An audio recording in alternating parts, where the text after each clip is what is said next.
Otep à tous, bien-aimés frères et sœurs. Je me pose la question de savoir pourquoi la CEDEAO échoue toujours et toujours. Qu'est-ce qui est à la base des échecs permanents et éternels de la CEDEAO? Vous avez vu quand dans la crise ivoirienne, en 2010, la CEDEAO a échoué. Elle n'a pas joué son rôle. L'Union africaine a échoué. Elle n'a pas joué son rôle.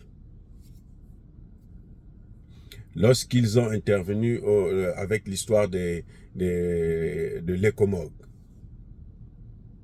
ils ont échoué. C'était un carnage.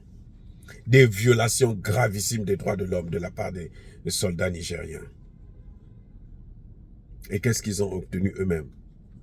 Quelques années plus tard, le terrorisme s'est installé au Nigeria. Vous savez, tout ce qu'on fait là, on paye. Tout ce que l'on fait, on paye. Ceux qui vous font payer, ce sont lesquels? Ce sont les mêmes.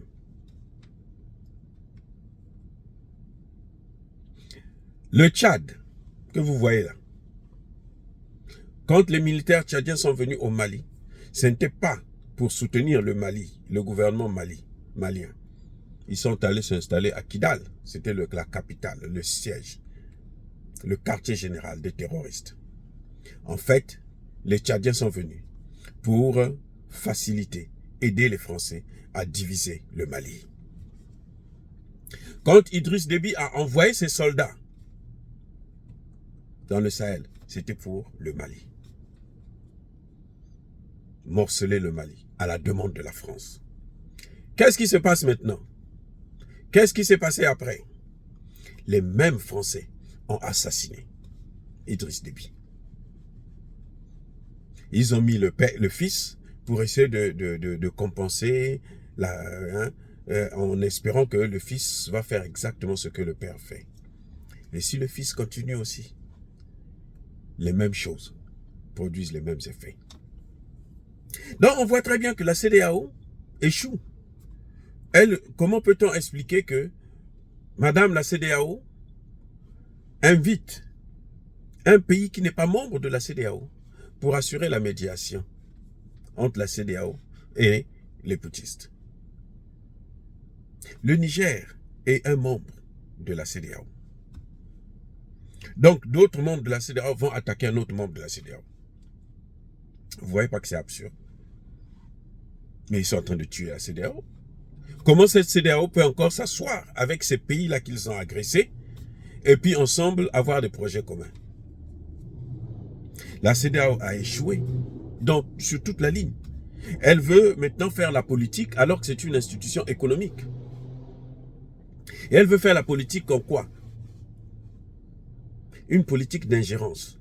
C'est-à-dire que la CEDEAO veut maintenant que ce soit elle qui gère les pays membres de la CEDEAO. Certains pays, bien sûr.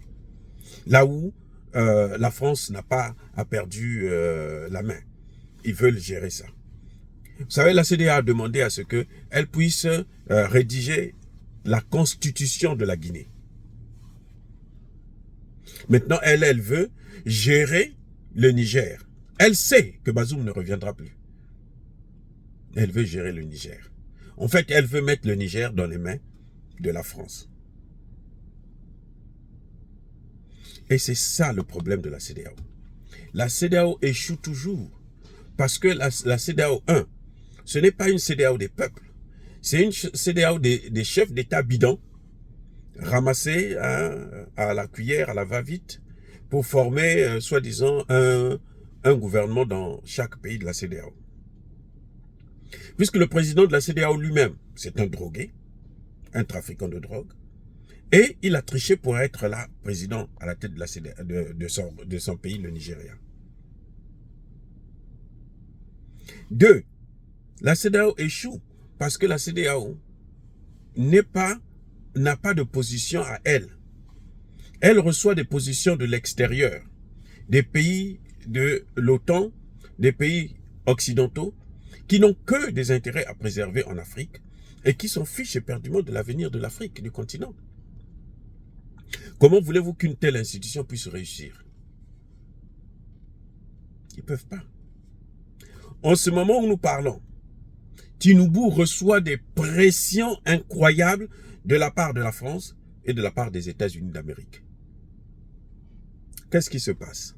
Je vous ai dit que Tinubu a des problèmes ici aux États-Unis concernant le trafic de drogue. Il a payé 460 millions de dollars pour obtenir ce que vous voyez là, sa liberté provisoire, conditionnelle. Tinubu que vous voyez là.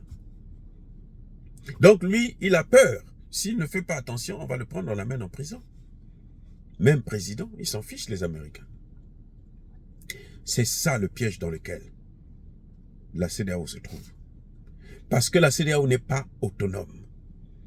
La CEDEAO n'est pas indépendante. La CEDEAO n'arrive même pas à financer son propre fonctionnement.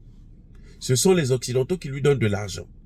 Et les chefs d'État africains s'y plaisent parce que, bon, eux, ils prennent leur part. Mais en réalité, c'est pas la CEDEAO qui gouverne l'Afrique de l'Ouest. Non. C'est pas la CEDEAO. Du tout, du tout, du tout. Et vous avez entendu un membre de la CEDEAO, un fonctionnaire de la CEDEAO qui disait au Mali, au Burkina et à la Guinée qu'ils ne peuvent pas s'entendre pour avoir une alliance à eux qui est différente de celle de la CEDEAO. Comme si la CEDEAO était devenue un État extra-étatique. La CEDEAO n'est pas un État. C'est un ensemble des pays souverains qui à tout moment ont le droit de sortir. La Mauritanie est bien partie de la CEDEAO. Le ciel n'est pas tombé. Et la CEDEAO est en train de courir vers sa mort, vers sa fin. Donc voilà le problème de la CEDEAO. Ce n'est pas une CEDEAO des peuples, c'est une CEDEAO des chefs d'État. Le jour que la CEDEAO sera une CEDEAO des peuples, elle fera la volonté des peuples et elle ne regardera plus les intérêts des Occidentaux. Là, elle va s'occuper des intérêts africains, de cette jeunesse africaine-là. Et c'est là qu'on parlera d'une véritable CEDEAO. Dire cela, c'est inciter à la haine ou à la violence. Non. Yabakoul Hervé, Yamalem. Encore une fois, le plus bien-aimés frères et sœurs, soyez bénis, abondamment bénis, par le Dieu des Kémites et par nos ancêtres angélisés. Mais que tous ceux qui persécutent le continent africain, qui le pillent et le déstabilisent, qu'ils soient noirs, blancs, chinois, arabes, indiens, qui qu'ils soient punis, maudits, foudroyés, neutralisés, effacés, écrasés par ce Dieu des Kémites et par nos ancêtres angélisés. Vive l'Afrique éternelle. J'ai dit et j'assume.